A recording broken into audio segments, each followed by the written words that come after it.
We're in Princeton, Illinois on Main Street. It's a downtown not unlike a lot of downtowns. It's got a bank, a dojo, a movie theater, but a downtown's not really a downtown until your town has its own craft brewery. And now in Princeton, Illinois, they've got one. It's Coal Creek, and we're visiting it on this episode of Brewed.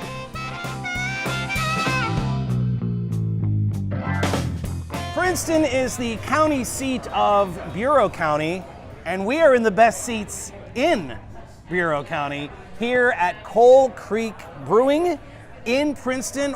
Guys, this place is incredible.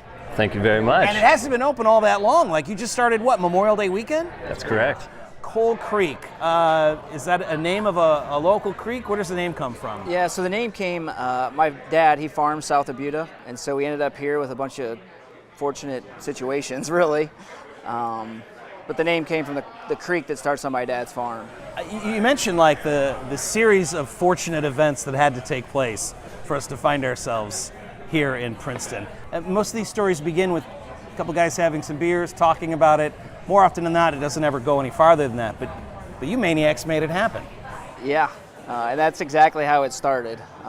Me and a buddy were having some beers, but we didn't know how to make beer. I mean, Trevor and I still don't really know how to make the beer, but we were fortunate enough to run into Justin through kind of a fluke, and the rest is history. Through a fluke? Well, walk me through that. Justin, how do you end up here? I moved back home. I moved away after high school. Okay. And I decided I wanted to come back and be closer to my family as my grandfather's getting older, and I wanted to pursue my career in agriculture as well.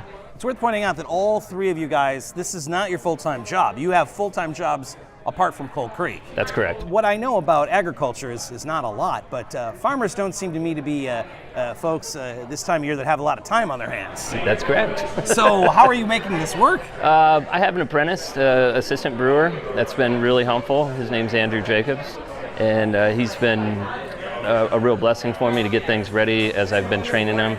So I went from spending about 40 hours a week here to about 10. This space that we're in here, first of all the places that we've ever been, we've never been to a brewery where the bar is both inside and outside. You can drink on Main Street here.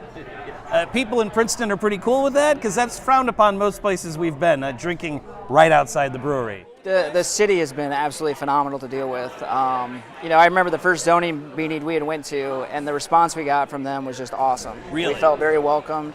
Well, that's the thing for a downtown. So many downtowns are finding that once you put a brewery into the downtown, Trevor, that can be like the anchor for other cool stuff to happen. It sure seems like it. They were really excited to hear about our idea when we first approached them, and they were very supportive and wanted to make this happen. I think it's been on their radar for quite some time, and it's been great to be so welcomed and invited by the city and the patrons here. The turnaround, I mean, you guys started moving in here in February, right? And to get something like this built, I mean, you were open by Memorial Day weekend. How is that possible? We had, well, thankfully. You know what? Your exasperated sigh says it all. Did you? Yeah. I hope you caught that. Yeah. How did you make that possible? Just went. Yeah, thanks to the city too. I mean, they really helped expedite things for us. It just happens to be a good time where we lined up with an equipment manufacturer that had everything ready to go. And I've got a little bit of experience building breweries before, so. When I looked at the menu, I was very happy to see so many just great traditional German styles. Can you walk me through what you're going for? Oh, that's what we pride ourselves in, is the homage to traditional beer. With a market that's got plenty of offerings of hazy IPAs, flavored sours, pastry stouts, etc. It just makes it real easy for us to shine in our classic beer styles. Right.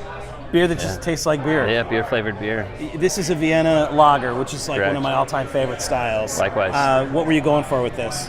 All Weyermann malt.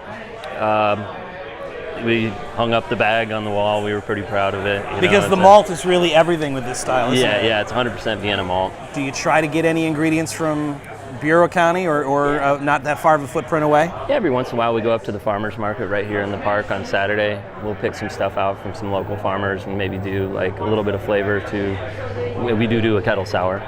So, you know, we try to keep that as local as possible. But most of your styles are just traditional beer that tastes like beer, that great German style, which can be kind of tricky, right? Because you can't really mask anything that goes wrong. That's correct, and we take our water chemistry very serious as well. You know, so we run reverse osmosis, and then we come back and salt according to style, according to region where the beer originated from. Of course, you know, we're also looking at hops that are from that region, and, well, again, in this case, malt as well. So trying to really make beer that tastes like it would be from where its origin is. So really, when you say homage, I mean, you mean that quite literally, like you want to pay tribute to not only the beer, but the area of Germany or Europe that it comes from. Correct, and as we move on, even more so all the way down to the detail of the glassware that it's served on. Okay, you were telling me this when the cameras weren't rolling. You've got a Kolsch style that you're very excited about, and I don't know that we've ever seen this. There's like a special glass just for Kolsch. Yes, it's actually called a Stang glass, ironically, which is my last name. Okay, that's great. Yeah. I have to imagine the people in Princeton are thrilled to have a brewery in their downtown, right? What's the response been like overall? I mean, they're not hurting for customers. It's a Monday afternoon and the place is just packed. Yeah. They love the place. Yeah, there's an overwhelming loyalty that we've found already. We do name some of our beers after local history, celebrity roads, festivals, and that's really been a big success for us. What kind of agriculture do you mind me asking? Like, what do you row farm? crop, corn, soybeans, and wow. livestock, beef cattle. Oh, wow. So you've earned that beer.